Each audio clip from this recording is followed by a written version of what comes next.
roll call of the people on the Zoom meeting. You have that. No, I assume no one's on the phone, or I don't know that. No, there's nobody on the phone. And then I see another addition, so that's great. We probably, due to the fact that we don't have a quorum, we probably can't approve the meetings or the meetings, Nope. meeting minutes from the 18th or our last meeting. But what we can do for all of those who are online is Chad sent out some information today of maps of just some general ideas on the things that they've worked on and just quickly thrown together. And I know for me, when I looked at it, it was quite the eye opener for many reasons. The fact that there's, I mean, I know this is just a quick view of what they looked at, but I mean, I didn't realize there was that much property owned by everyone, by the town up there. So that was quite eye opening to me. Because I know that we had talked about it earlier, that I think that if we can solve some of the issues up at the high school, I think the rest of the stuff kind of goes into, I think we've talked about that before, that once we can kind of get an idea on what we can put up there realistically, we can move on from there onto what else we need and where else we can go from there. And the other pictures of potentially at Claude Chester and at Sutton Park, depending on what we can do up here, would be tremendous.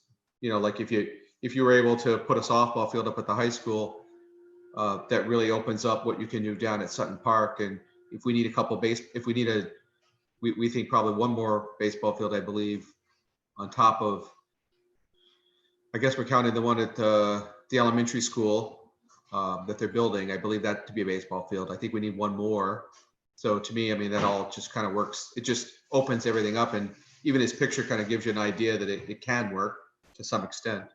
And then Claude Chester, it was nice to see something on paper just to see what it would look like down there from a standpoint of the space, and then how many fields you could actually put down there with really some inhibited to parking and things like that. But it looks pretty doable.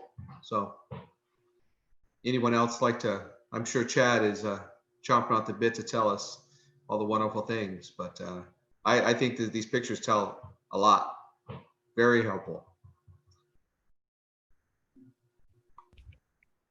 Yeah, so Frank, I can jump in a little bit. And Jerry, since you're back up at the top one at Fitch, where you were.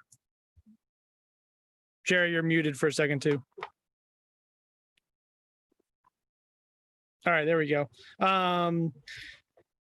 So looking at that, again, we kind of threw fields on where we thought we could make them fit. The two on the right-hand side that are all the way out on the, I'll say the road side of the property, it's down the hill. We know there's a stream down there. We know there's some wetlands down there. The neighbor that owns the property directly adjacent and kind of in the middle of that whole sheet, their driveway goes right between there. I don't think those are great locations for fields by any stretch, but we showed them just because in theory, there's enough land there that we could do something, but it would be pretty complex getting, bus access down there and spectators and everything else. And I'm not aware of any other restrictions down there, but I would definitely expect some wetlands. But then looking back where the athletics currently is on the backside of the high school, we talked softball. We were able to fit in a softball field kind of tucked into the corner up there by the school. As you can kind of see, we tried to make it a little bit transparent. It does impact the parking there a little bit. There's a drop-off area at the end of that parking closest to athletics that would have to get modified. But at least we know the field, in theory can fit there. And we've left some space around it to be able to make up, grading and some of those things around it. Directly below that softball field, those two little rectangles, those are just the size of tennis courts. We've just shown them again, so we kind of keep them in our mind. going from 6 tennis courts to 8 tennis courts at the high school. Again, it can be done. Where it gets kind of a little bit tricky is the walkways that connect from the high school down to the rest of the athletic stuff. So the walkway to baseball, we'd have to definitely figure that out because you've got a steep slope that we kind of work over towards. And then there's also a walkway that goes down towards what is now the football field that gets impacted as well. So not the end of the world, just, it's not a flat, simple, easy site. As we move down where the existing football field is currently in the track, what we have shown there in green is a full-size multi-use field with a track around it. As we've talked about before, what's out there now is just a football field. It's too narrow to hold a soccer field and a women's lacrosse field. And so you have to widen the field. And as soon as you widen the field, of course, it impacts the track.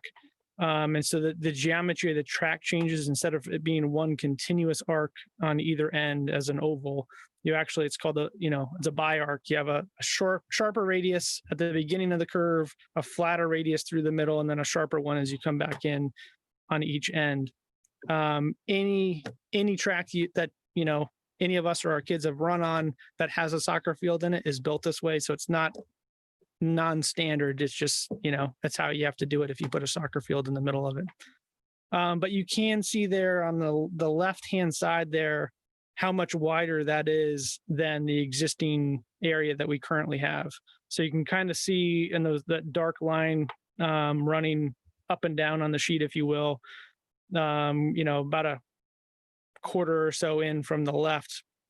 That's the existing fence, and of where the track is now. So basically, the field goes beyond where the track is now towards the west, and extends past where the bleachers are and starts going down the hill. So there's a good amount of widening that has to happen there to make that work.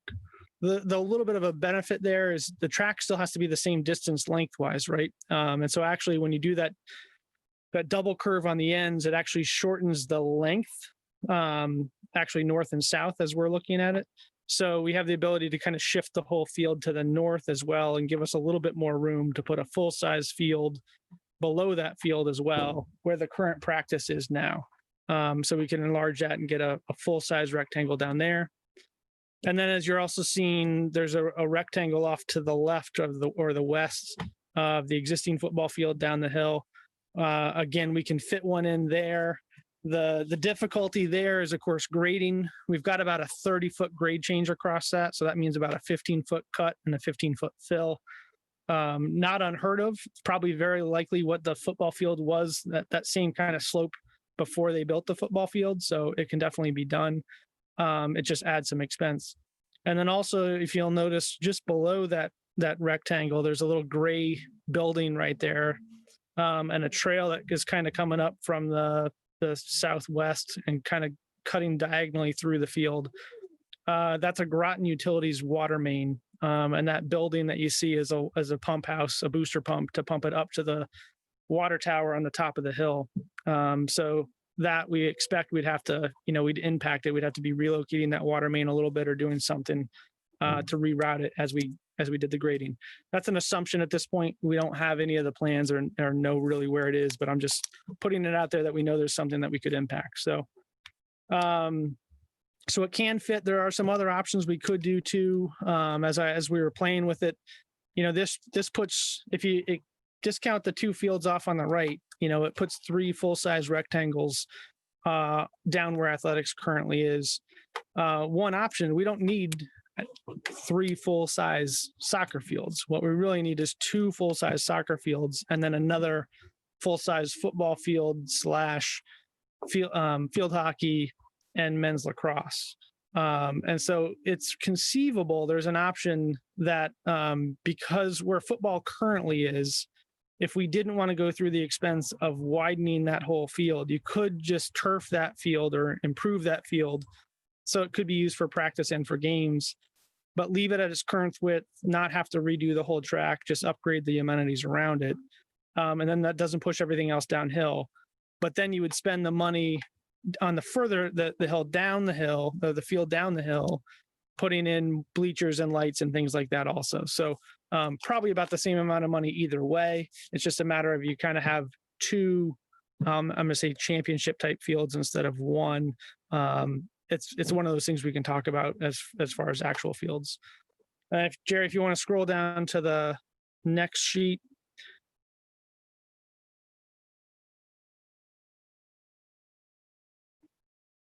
I think the next one was Clodchester, if I remember right.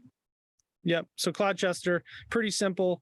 The three fields, a perfect orientation is north and south.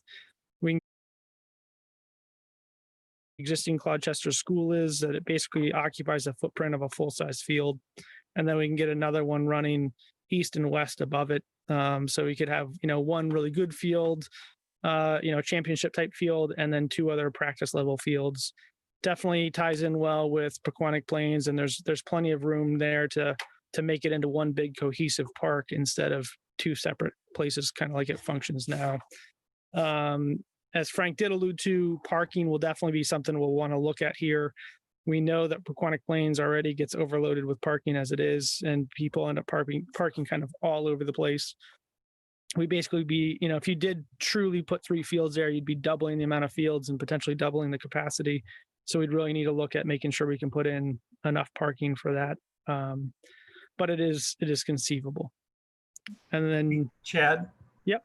I don't know if you looked at it at all, but this whole kind of area right on the border here between the two properties is that big ledge and whatnot. But I guess, and I have no idea what the scope of work is to remove that ledge. The parking on one side and parking on the other, you get rid of that ledge and you could have, a central parking lot in the middle of the complex. But I don't know if that is like cost prohibitive to get rid of that much, ledge. It would be a pretty monumental project. I mean, that's a lot of ledge. We'd have to basically get a Tilcon or somebody like that that's willing to come in and crush it and make gravel out of it. Because it's just that much stone. It's conceivable. We looked at it really more of, if we took it out, could we get another field? Does it help us from a field perspective if it wasn't there? And really, there's not quite enough room to rearrange everything to get a field.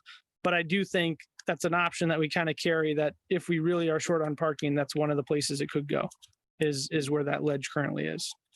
But from a cost perspective, I think we would do our best to try to avoid that until the end. And then if you want to scroll down to Sutton. So this is Sutton. The image on the right-hand side is the three Little League fields that we've been showing now for quite a long time. When we did the master plan for Sutton Park, and there's currently two ball fields there now. If we reorient everything and get a new parking area and a new concession stand and all that sort of stuff, we can fit three Little League fields. One of the things that we've all talked about over the last several months is the need for that intermediate size field. So that 50-70 size, which is bigger than the true Little League and smaller than a high school size field. It is bigger. And so that's the image on the left there is where we just kind of crudely overlaid the size of a full size 50-70 field. As you can see, it kind of gobbles up a lot, doesn't just fit nicely on that that proposed field in the center. We'd have to rearrange things, quite a bit, but I think we could make it fit.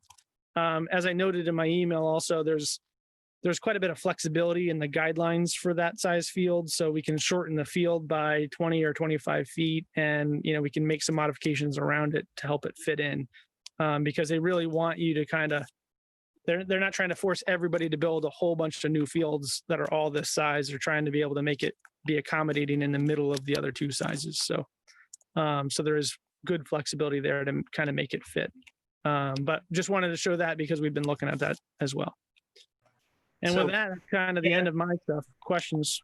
Chad, just to ask or to clarify a couple things here. I think in this image over here on the right, we have what looks like a Little League ball field. These two look like softball fields just based on the, the little arc and stuff. Is that, I guess the relative size of a softball field and a Little League baseball field for that purpose is essentially the same, correct? Correct. Yeah, that's why again, though, we haven't changed that drawing in 10 years or more, because effectively all those fields, we can fit them within the footprint of each other. So we just continue to show the same type of field, but they could be all three little league, one softball, two softball, whatever the combo is, we can make it fit.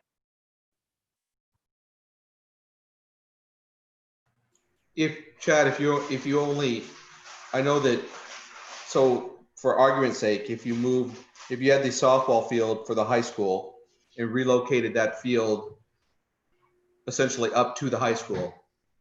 So now you're essentially down one field, right?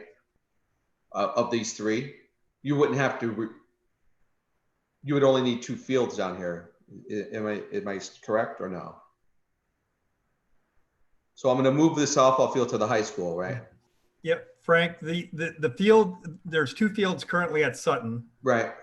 There's a little league ball field, and then there is a high school sized softball field. And that high school sized softball field is used by the high school, obviously, but it's also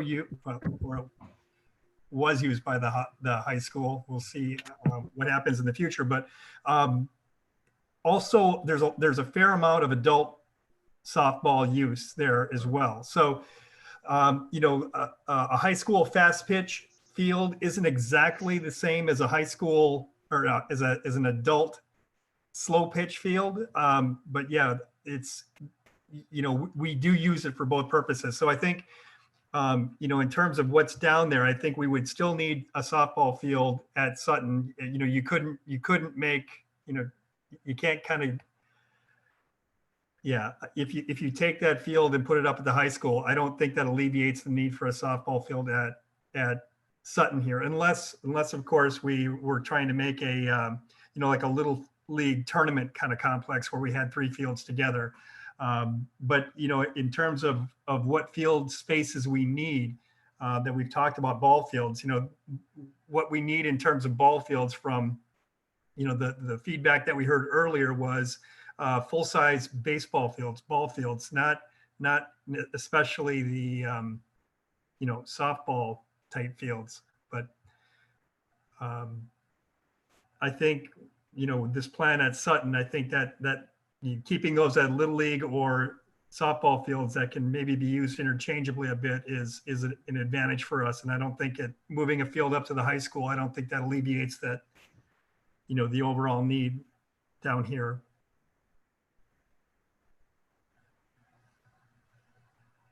Interesting. Yeah, I was hoping maybe some way to sneak a full baseball field down there, just if you were to be able to add the baseball field there, combined with the high school up the hill, and then combined with possibly using Grasso Tech, that would be nirvana, right? That would be great. Yeah, and just to put, it's not on here, but the Grasso Tech, this property just to the south of what we're talking about here, is the area where there's an existing ball field here that's really overgrown, and you can see a track in this area. Grasso Tech intends to build a softball field in this area and a high school ball field. So baseball and softball, high school size fields in this property. So if that happens, we do have a little bit of that discussion with hopeful discussion with Grasso Tech that, there is possibility that those fields may be available to the public as well. If we kind of, if we work out an arrangement where, they're interested in Parks and Rec maintaining those fields, and Parks and Rec, I guess, I think we could be interested in doing that for them, provided that those fields get some significant access to that the community has significant access to them to justify whatever effort we might put into maintaining them. So yeah, I think, ideally another full-size baseball field here at Sutton in the back on the Grasso property. I'm hoping that can help alleviate some community need as well.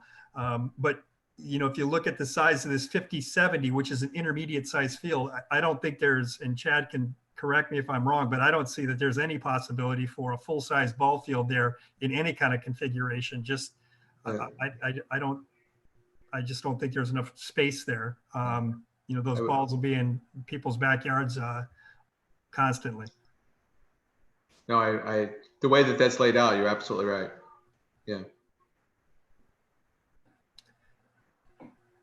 So, I guess one of the questions that I would ask is, with this high school setup, I think, the two full-size rectangles in a softball field, and the tennis courts were, I think, on the list of desires from the high school. And I think, if we put those there, that answers that question. And then certainly in terms of the full-size rectangles, if these fields down here at Claude Chester become park and rec athletic fields that we can control, I think that goes a long way to addressing the need. And I still think, the question then is, what do we do with the full-size baseball fields, and where do we slip in a 50-70 ball field? I guess is that, based on the needs that we've identified to this point, does everybody else see that as that this could potentially meet particularly the top two sites? Absolutely. I think so. I think it's really good. I mean, obviously not using the squares that Chad was talking about in the ones to the street side, but these ones in the back, this solves a world of problems for everybody with that field there, with the softball field. So maybe, I know, Portia, you've been a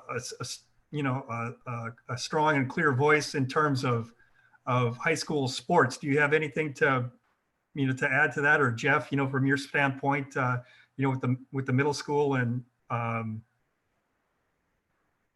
of, maybe there's even opportunities for middle school. You're going from, you're shortening up or consolidating two middle schools into one, and maybe some of this space even becomes available for that as well. I don't know. Yeah, what are those two fields to the right of the high school? Is that the middle school? These two? This is the middle school here. Oh, okay. And I guess we're kind of cut off. You don't see the, the fields kind of up. Oh, okay. All right. What are those two fields over here to the, right there? So that was what Chad explained at the beginning of the meeting. There's this stream that kind of goes down through here, and there's a driveway for this owner to access his property that kind of goes through there. So right, that is town owned, or that is part of the high school property. So something could conceivably be put there. Just a lot of wetlands issues, and then this this road kind of that these people need to access their property. right. Now, the high school just hired a new athletic director, Vincent. He starts August 1st. Okay. So I'm sure he would be very interested in what's going on here. I know Mark's probably gone right now. So he starts August 1st. So, depending on when you have another meeting, I did reach out to him by email already, Jeff, Okay. but he probably doesn't have access to his Board of Ed email account yet if he doesn't start until the 1st. So Right. I will definitely reach out to him and share this information with him. Mm-hmm. Portia, are you still on the call, and did you have anything to add? She's eating her fish dinner. Easy now.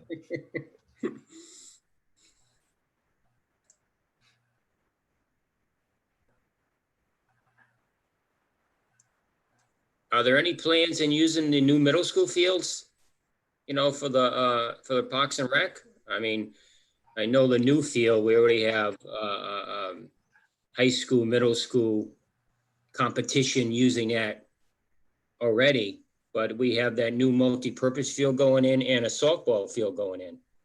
And a small practice field. So yeah, Jeff, and I don't know if that's going to be, whose job it's going to be at the middle school to schedule that, but I can tell you that is going to be a big job for somebody to take on, because you're absolutely correct. There is going to be a lot of clamoring in the community to access those fields. And particularly, the superintendent has stated, that it's his intention to, or his want, rather, not his intention, but his want to light that, those fields, and having it, that artificial surface field be lit extends the time, in October, you can have people up there for hours, and there will definitely be a lot of people that would be jumping at the chance to use that field. So from a Parks and Rec standpoint, we would probably program our own programs on Park and Rec properties, but there are going to be a lot of youth sport leagues and adults even who are going to be clamoring for time on a field, and particularly if it's got lights. Right. Frank, I flashed on there for a second, and I don't know if that meant.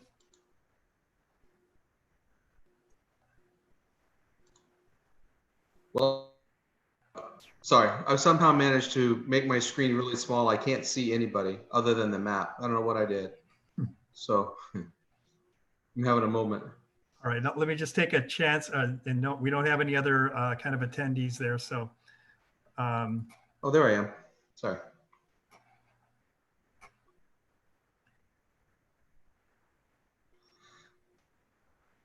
Anything we missed that we can go through? I guess not. I think it's great.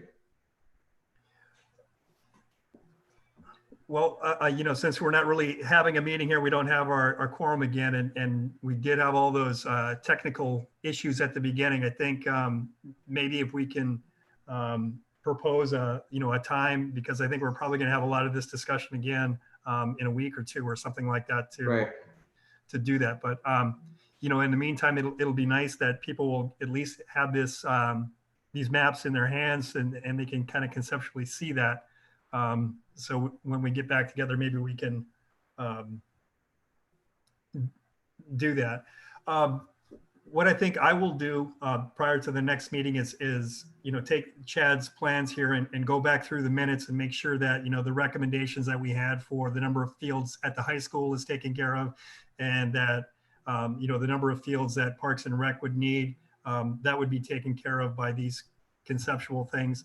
Mm-hmm. And then, if all that works, then we can kind of, I think we're getting pretty close to an end product. Right.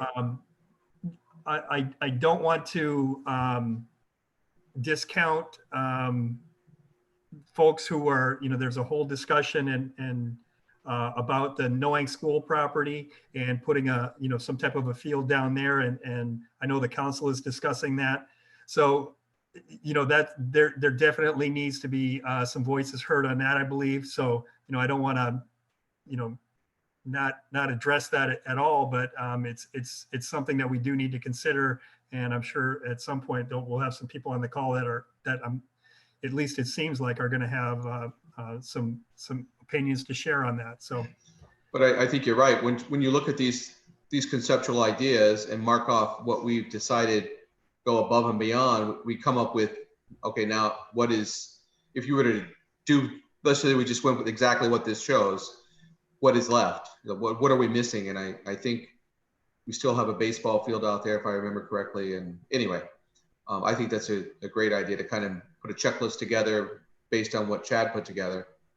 And I'm sure we'll talk about this some more, obviously, but then we know like what is left, or what else are we trying to put in the ideas.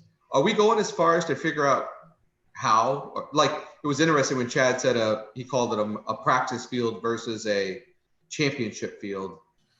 I'm not 100% sure what that meant. Or so, for instance, I consider Aquatic Plains championship field like playable field.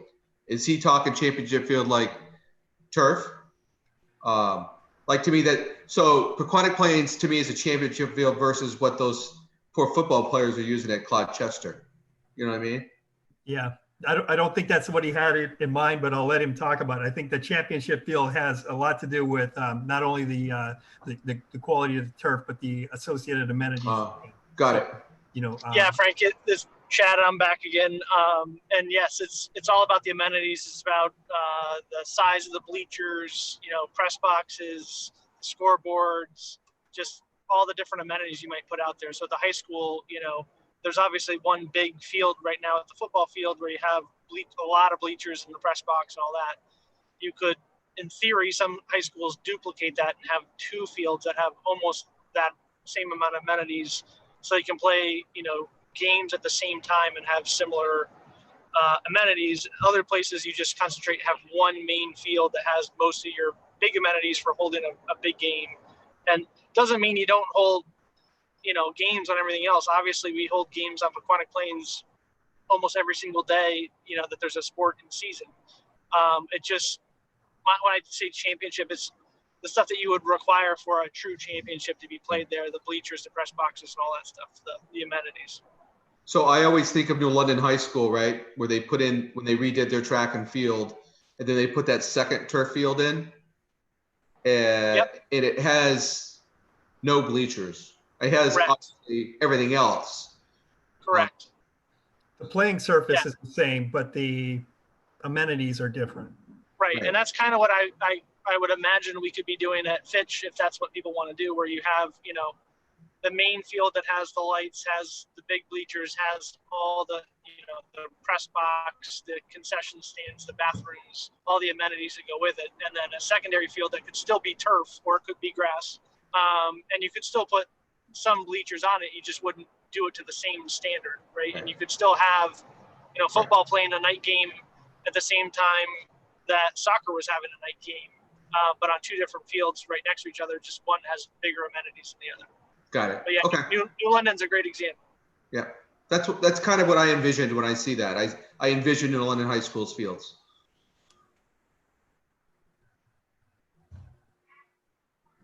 Awesome. Okay, anybody else? Nothing? So 2 weeks from now, so our regularly scheduled meeting is the Third Thursday. It would be the 20th. So would you like to meet the 13th and then the 20th as well?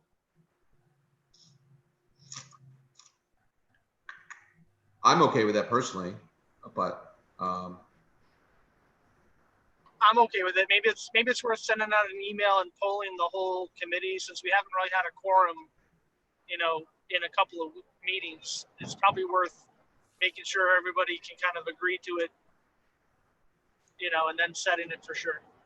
It also might be that the 5 o'clock is kind of tough. It's kind of like a transitional hour for most people, either getting out of work or, getting kids from, eventually sporting events or practice. It's just a weird, 5 can be a very weird working hour time.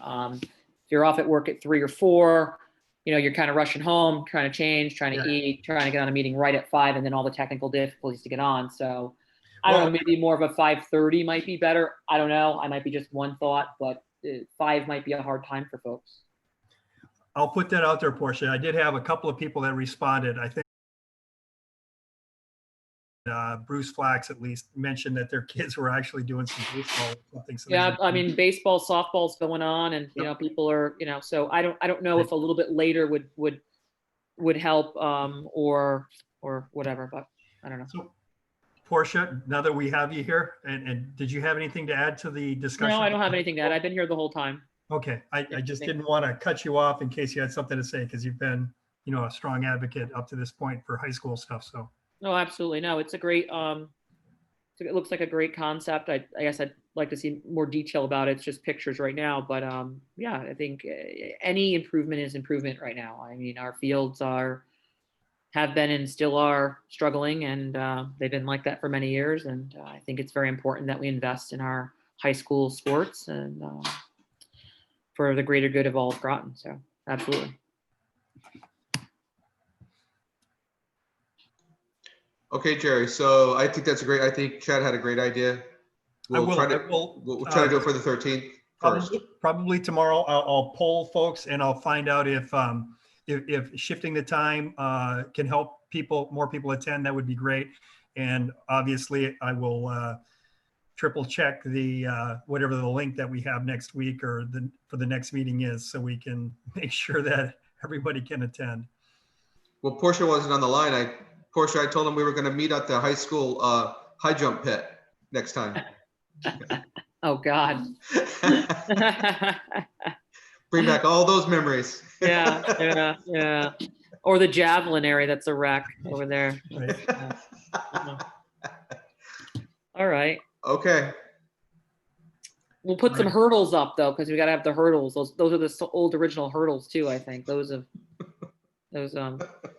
those hurdles in the way to show, how hard the barriers that there is down there. So I anyway, like it. all right. Well, great. Okay. Looks good. And thank you, Okay. Chad. Okay, thank you. Thanks, Thank you. Chad. Thanks, guys. Thanks, everybody. No problem. Bye. Have a great day. Bye. Thank you.